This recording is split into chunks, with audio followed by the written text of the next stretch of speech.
बहुत लोगों ने सुबह 4 बजे का अलार्म लगाया होगा और 4-5 पे मन ने कहा होगा कि कहाँ जाओगे, 5 मिनट और 8 बजे उनकी नींद खुली होगी।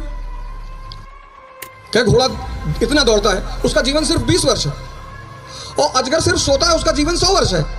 मैं 4 लाइन कहूंगा बस, और उस 4 लाइन में सूत्र भी है उन्नति के, उत्थान के, उच्चतम स्तर पर पहुंचने के।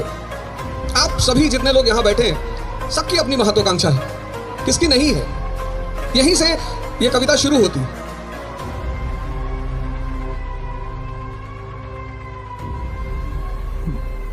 जय हिंद फ्रेंड्स।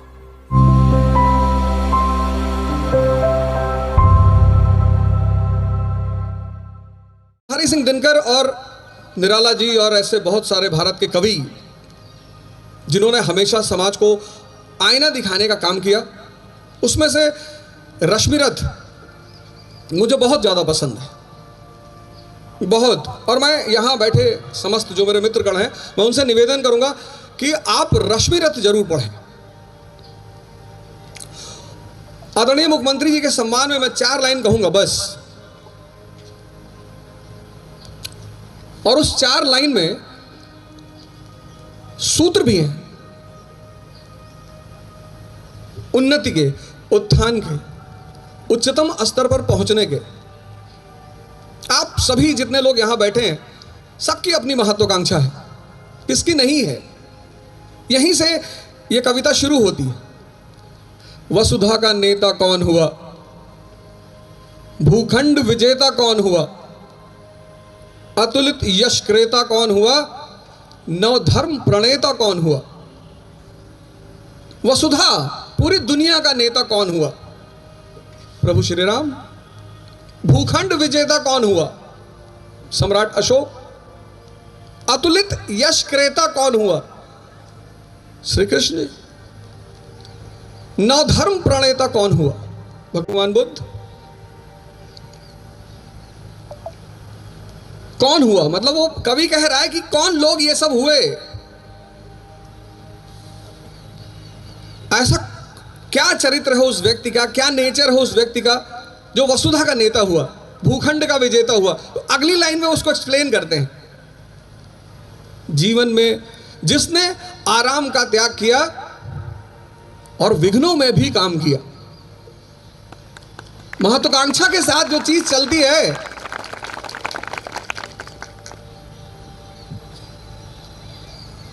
ताली बजा रहे ज्यादा सुनना है और जाने में किसी को दूंगे नहीं। महत्वाकांक्षा के साथ जो चीज चलती है उसका नाम है विघ्न, संघर्ष, चुनौतियां, चैलेंज।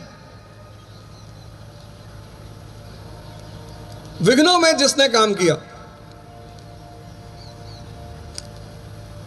क्या काम है विघ्न का, इसको अगली लाइन में समझा है कि जो चुनौती है, ये जो चैलेंज है, ये जो संघर्ष है, इसका रोल क्या है जीवन में। क्लास 12th के बाद जब मैं इलाहाबाद आया तो मैंने अपने पिताजी से कहा कि पिताजी इलाहाबाद भेज रहे हो। तब इलाहाबाद था इसलिए इलाहाबाद बोल रहा हूं, अभी जब आज की बात करूंगा तो प्रयागराज बोलूंगा। तो उन्होंने मुझसे एक बड़ी अच्छी बात कही और उन्होंने ही मुझे प्रेरणा दी रश्मिरथ पढ़ने की। जब हम पहली बार यहां आए तो शुरुआत में तो शौक था कि टिफिन मंगाएंगे। टिफिन आया, माता जी ने कहा चिंता की कोई बात नहीं, टिफिन आएगा, टिफिन में खाओ बढ़िया। तो मैंने कहा टिफिन वाले तो 10 रोटी देंगे नहीं, बोले 15 देंगे।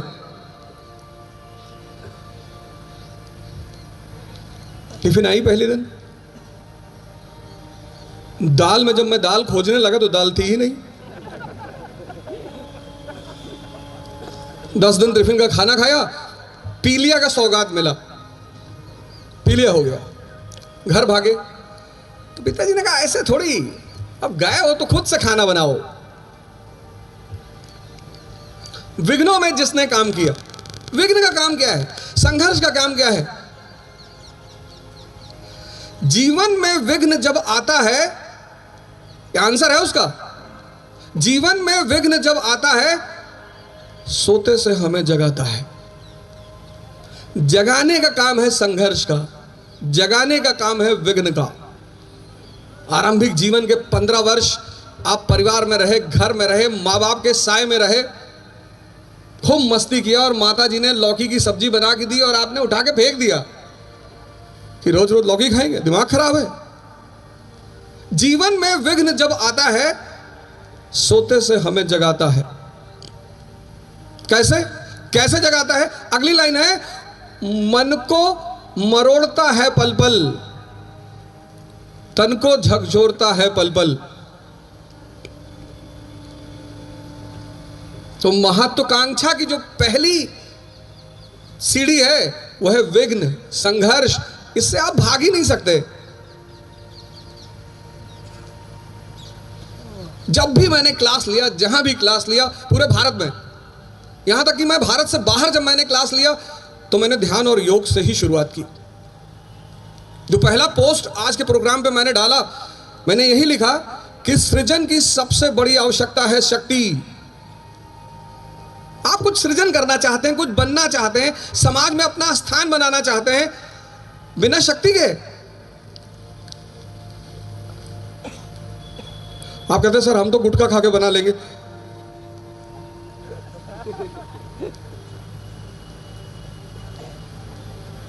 बिना शक्ति के सृजन नहीं हो सकता, सिद्धांत है ये। शक्ति आएगी कहां से? कौन सी शक्ति? पूजनीय महाराज जी ने आपको पहला महायोग कराया, अद्भुत योग, अद्भुत। मंडूकासन कराया आपको। शक्ति ये जो चीज है, ये जो आसन है, ये जो विद्या है, ये दो शक्तियां पैदा करेगी, एक शरीर की और एक मन की।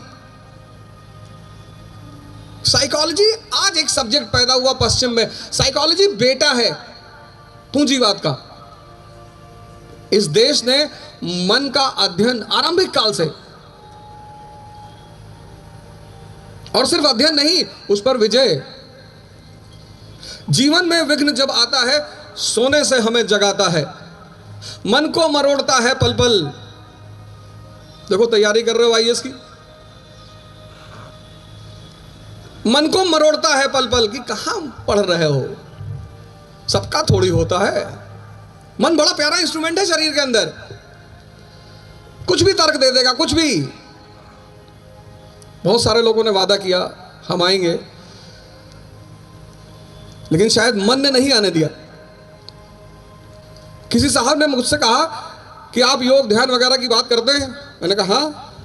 क्या घोड़ा इतना दौड़ता है, उसका जीवन सिर्फ 20 वर्ष है, और अजगर सिर्फ सोता है, उसका जीवन 100 वर्ष है।